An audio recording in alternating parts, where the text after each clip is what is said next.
সম্মানিত viewers, MMC মনির ভাইকে YouTube channel থেকে জানাই আন্তরিক শুভেচ্ছা ও অভিনন্দন।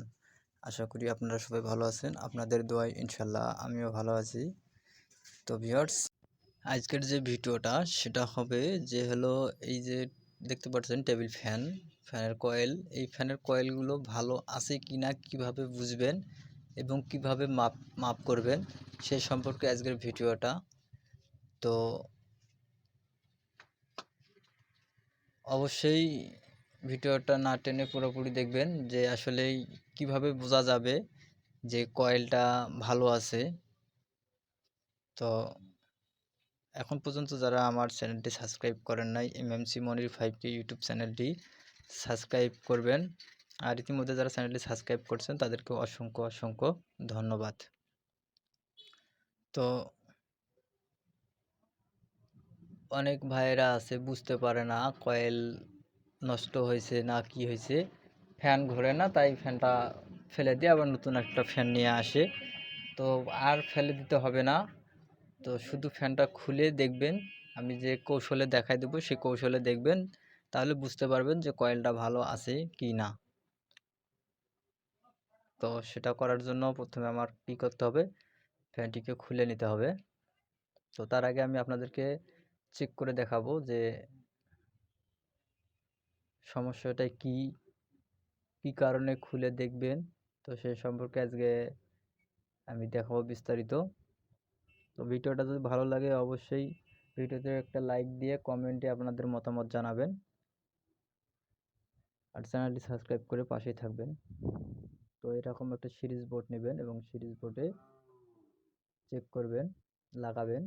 তো সিরিজ বোর্ডটা কীভাবে বানাতে হয় সে সম্পর্কে আমার একটা ভিডিও আছে, আমি ডিসক্রিপশন বোর্ডে ভিডিওটার লিঙ্ক দিয়ে রাখবো, অবশ্যই ভিডিওটা দেখে আসবেন কীভাবে সিরিজ বোর্ড তৈরি করতে হয়। তো দেখতে পাচ্ছেন আমি সিরিজে লাগাচ্ছি, দেখেন সিরিজের বাল্বটা জ্বলছিল। তো আমি আবার আপনাদেরকে দেখাচ্ছি।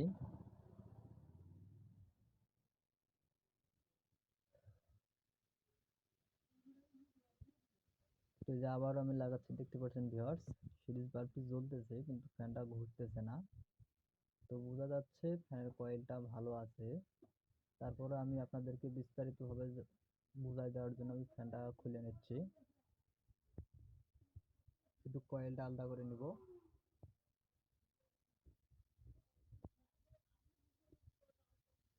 তো দেখতে পাচ্ছেন এখানে আমি ফ্যানটা খুলে আলাদা করে নিয়েছি। এখন যা করব সেটা হচ্ছে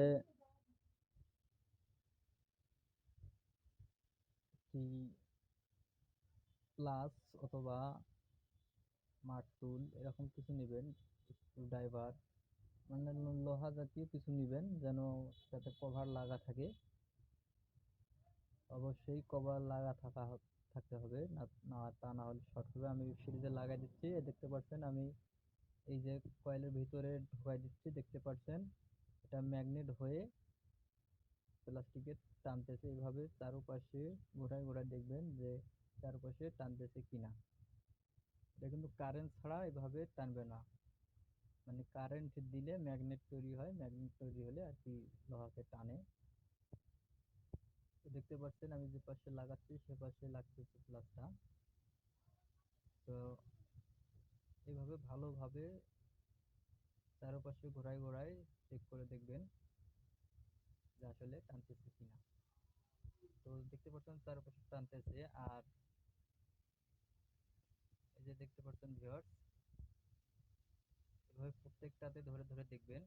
তো আর যাদের দেখতে পারবেন যে হলো এক সাইডে টানতেছে আরেক সাইডে টানতেছে না, তো সেক্ষেত্রে কি করবেন, এই যে দেখেন এখন কিন্তু টানতেছে না, আমার এখন কারেন্টের সংযোগ নাই, এখন কোনো ক্রমে কোনো দিকে টানতেছে না।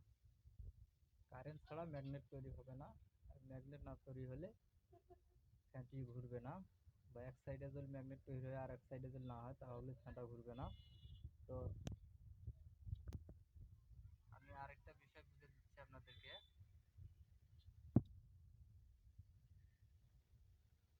দেখতে পারবেন যে এক সাইডে ম্যাগনেট হচ্ছে আরেক সাইডে হচ্ছে না, তখন কি করবেন, যদি মাল্টিমিটার থাকে, অ্যানালগ মাল্টিমিটার যদি থাকে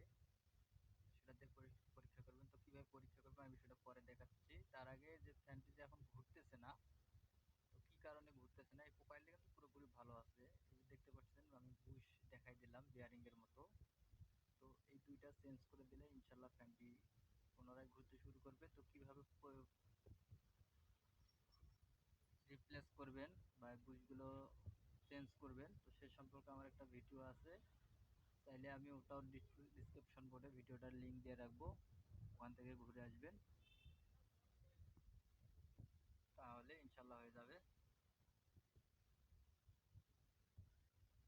তো এবারে অ্যানালগ মাল্টিমিটার দিয়ে কিভাবে পরীক্ষা করবেন যে কয়েলটা ভালো আছে কি না, এটাও একটা কৌশল। তো যাদের বাড়িতে অ্যানালগ মিটার নাই তারা এভাবে সিরিজেও পরীক্ষা করে দেখতে পারবেন। তো আমি মাল্টিমিটারটা রাখলাম, অবশ্যই X10 দিয়ে রাখবেন মাল্টিমিটারটা। তো এখানে পরিষ্কার দেখা যাচ্ছে না, এই যে এখানে দেখা যাচ্ছে। তো X10 দিয়ে আপনারা মাল্টিমিটারটা দেখবেন আগে কাজ করতেছে কিনা। তো দেখতে পাচ্ছেন কাটাটা পুরোপুরি নষ্ট, আমি মাল্টিমিটারে যে দুইটা তার আছে আমি দুইটা একটা করে দিচ্ছি। তো এবার আমি যেটা করব, প্লাসে লাগাবো, লাল তারে লাল মাল্টিপ্লাকের যে লাল কেবলটা আমি সেটা লাগাবো। তো দেখতে পাচ্ছেন পুরোপুরি কাটাটা উঠতেছে। তো এখানে দেখবেন যে লাগার পর যদি পুরো কাটা না ওঠে, বুঝতে পারবেন যে কয়েলের তারের সংযোগ কোনো না কোনো একটা বিচ্ছিন্ন আছে। আর এই বিচ্ছিন্ন থাকার কারণে মিটার উঠতেছে না। আর এরকম বিচ্ছিন্ন যদি থাকে তো বুঝতে পারবেন যে ম্যাগনেট এক সাইডে তৈরি হচ্ছে না, এক সাইডে হচ্ছে আর এক সাইডে হচ্ছে না।